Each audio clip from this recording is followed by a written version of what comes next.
In 1934 in Texas, United States, some prisoners were punished. They were clearing the forest when the guard was off guard. Secretly, a prisoner gave a gun to his friend. As it turned out that day, several prisoners had devised a plan to escape. Outside the forest came a couple in a red car. The woman's name is Bonnie and the man's name is Clyde. They both came to pick up the prisoners who wanted to escape. When everything is ready, the plan is executed. Drop your rifle. A few days later, news of Bonnie and Clyde helping 3 prisoners to escape spreads throughout the city. In an emergency meeting, the governor was angry that the police had not yet been able to arrest the couple who were the masterminds of the crime. The warden explained that Bonnie and Clyde weren't just common criminals. They are fugitives who have many connections with criminals across America. Because of their frequent shifting of hiding places, the police had a hard time catching them. The warden then advised the governor to reuse the services of a fugitive cowboy named Frank Hamer. Frank used to be the leader of the greatest fugitive hunter group in Texas, or commonly known as the Texas Ranger. With Frank's experience, the warden was sure that Frank would be able to catch Bonnie and Clyde. Initially, the governor did not agree. He was embarrassed when the news about the police who were unable to solve this case and had to hire the services of a street cowboy spread to the media. Surely his reputation will be ruined. But after constant reassurance that the secret would not be exposed to the public, the governor finally agreed.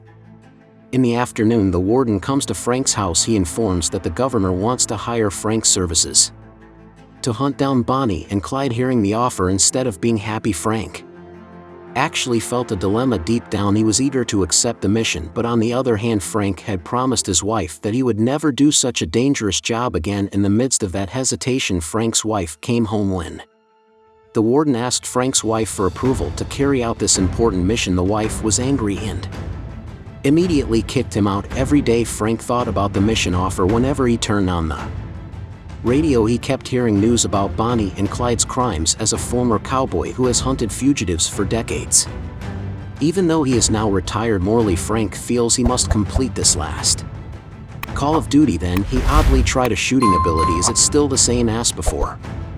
Seeing her husband depressed every day, Frank's wife is forced to allow Frank to take on the mission as long as Frank promises to return home safely. Frank goes straight to the warden to ask for case files and other details about Bonnie and Clyde. After getting all the information needed, Frank rushed to start his mission. In the middle of the way, Frank thought of inviting his former comrade in arms, a fellow Texas cowboy.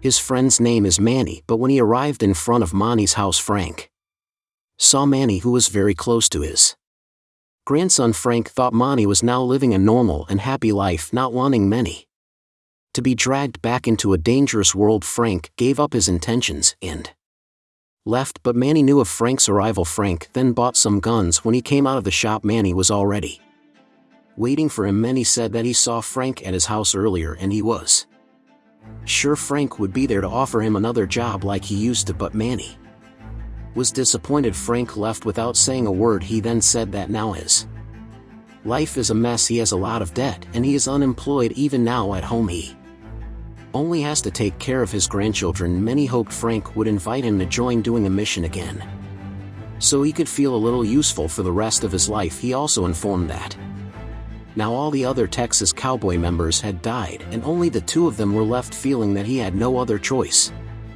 Frank decided to invite Manny to join him. Then the 2 ex-cowboys' final mission to capture Bonnie and Clyde begins. When a cow farmer is pumping milk, he is shocked to see Bonnie and Clyde kill a policeman. Frank and Manny head to the woods where Bonnie and Clyde were last seen. Unfortunately, they couldn't find any clues. When he saw a board, Manny oddly fired his gun to test his shooting ability, whether he was still as good as before, but Manny's shot didn't hit the target at all. Frank then showed how to shoot properly. My boy Claude, he prefers a Browning automatic 30 calories fire. They both camped all night. In the morning, they get news of the police murders Bonnie and Clyde committed yesterday. Hearing the news, Frank rushed to the crime scene. When they arrived, the police had gathered to inspect the scene. Their presence was not accepted by the police, who looked down on street cowboys, but because Frank had a special letter of assignment he was allowed to come check it out. Armed with decades of experience hunting down fugitives, Frank can analyze and find hidden evidence. This makes the police surprised to see Frank's findings after receiving a clue to the city where Bonnie and Clyde went. Frank and Manny immediately headed to that place. On the way they stopped to refuel, and when he was about to pay, Frank asked the gas seller has he ever seen Bonnie and Clyde go down the street. The gas seller replied that he had never seen them. Surprisingly, the gasoline seller actually said that Bonnie and Clyde were heroes to poor people like him. During this time, Bonnie and Clyde avenged the poor people in America who really hate rich people in the bank. For them, banks are like loan sharks who make the poor even more suffocated by the interest on debt. The Bonnie and Clyde couple became a symbol of the resistance of the poor and became models. They are like the Robin Hood of the poor. Hearing the confession, Frank immediately beat him while saying that the policemen Bonnie and Clyde killed yesterday were the breadwinners of the family. Now the hero of the poor people has made the policeman's wife and children have to beg for food to survive because the husband was killed. Hearing Frank's words, finally the gas seller said that Bonnie had passed this way yesterday. He also pointed out which way Bonnie and Clyde were going.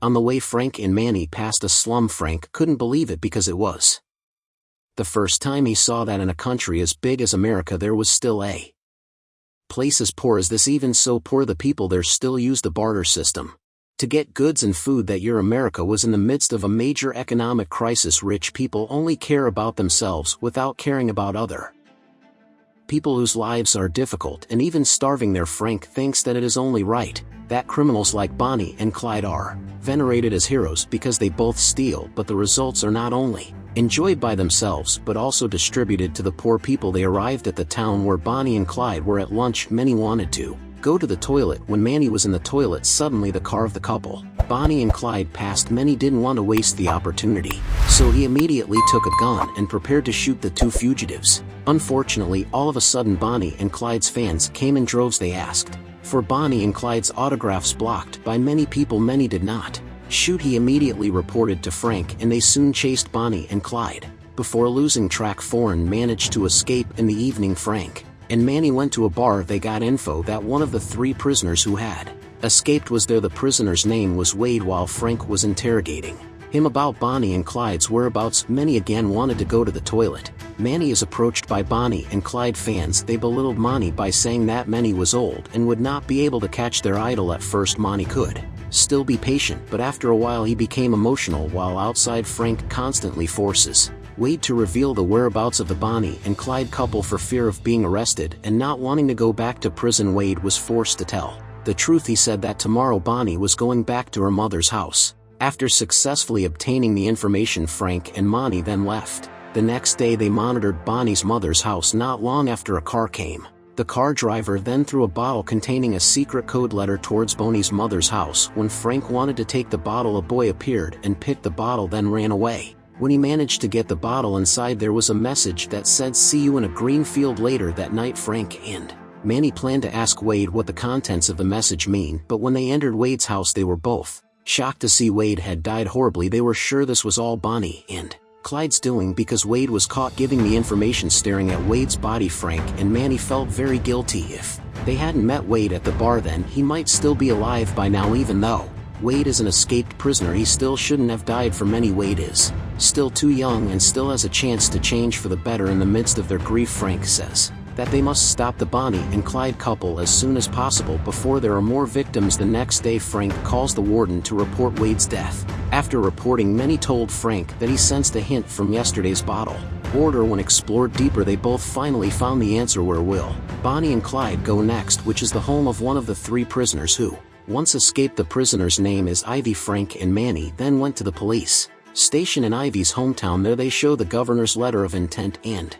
explain all the trap plans Frank has devised and enlist the help of the cops to catch Bonnie and Clyde. They all went to meet Ivy's parents there. Frank, Manny, and the police explain that their son Ivy is now a fugitive after threatening to imprison Ivy with severe punishment. Frank then offers a deal if Ivy's father wants to work together to catch Bonnie and Clyde. The police will clear Ivy's name from the wanted list. Hearing the offer, Ivy's father was willing to help as long as the police ensured his son's safety. He doesn't want his son to have the same fate as Wade. He also told Frank that Bonnie and Clyde had planned to come over to his house tomorrow afternoon for a temporary stay. Hearing the information, Frank then explained the details of his entrapment plan. The next day, Frank, Manny, and the police were waiting at the scene. When Bonnie and Clyde passed, Ivy's father would be standing by his truck, pretending like he needed help changing his punctured tire. Frank was sure that when they saw Ivy's father, Bonnie and Clyde would have stopped to help too. Frank, the way Bonnie and Clyde helped others from the loot was wrong, but basically they are both good people. If they stopped Frank, Manny, and the cops would immediately come out of hiding and surround the two dangerous criminals to death. They had been waiting for hours, and now they are getting restless. The weather was very hot and the wind was blowing hard. The wait becomes very hard for them because soon they will face two of the most dangerous criminals in the United States. After waiting so long, Bonnie and Clyde finally came. The police immediately surrounded them and shot them mercilessly. Bonnie and Clyde died on the spot. The police took the car and their bodies to the police station. Along the way, Bonnie and Clyde's fans cried hysterically to see their hero had died, while on the other hand, Frank and Manny could only stare at the scene in silence. They don't know whether to be happy or sad. Not long after, a reporter came to interview them while offering a prize of $1,000 for one interview, but Frank just walked away without saying a word. Manny then told the reporter, "How can anyone feel happy after killing a hero so loved by society?" For Frank and Manny, they had indeed successfully completed the last mission of their lives, but it was also a mission filled with sorrow. Thank you. Don't forget to subscribe for more.